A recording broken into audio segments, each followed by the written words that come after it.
עיראק, מתכוונת לסלק משטחה לוחמים חות'ים שמתארחים בה בעקבות בקשה מפורשת של טהרן, וזאת בעקבות לחץ אמריקני כבד, לאחר שהחות'ים הוציאו משטח עיראק מתקפה נגד ארמקו, חברת הנפט הלאומית של סעודיה. אבל הסיפור העיקרי כאן הוא לא הסתלקותם של החות'ים או סילוקם, אלא, כפי שאמרת, ההצלחה האמריקנית לתקוע טריז בין טהרן לבגדד.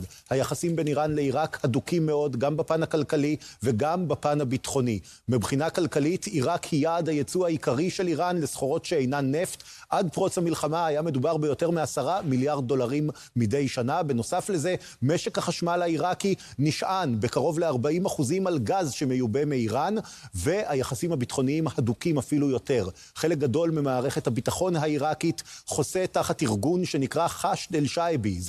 זהו ארגון גג של מיליציות שהוקמו במקור על מנת להילחם בדאעש, אבל מוסדו ומתוקצבות על ידי הממשלה העיראקית, כשלא מעט מהן, הידועה ביותר היא קטאיב, חיזבאללה, אבל גם אחרות, מחומשות, מאומנות ומופעלות ישירות על ידי טהרן. לכן המהלך האמריקני הזה מתחבר ישירות לאסטרטגיה הגדולה יותר של ממשל טראמפ, לבודד לחלוטין את איראן מכל השותפות שלה בזירה הגלובלית. אם הטריז הזה יתרחב והבקע הזה יצליח להגיע לנתק שלם בין טהרן לבין בגדד, זאת תהיה מכה לא פשוטה למשטר האייתולות.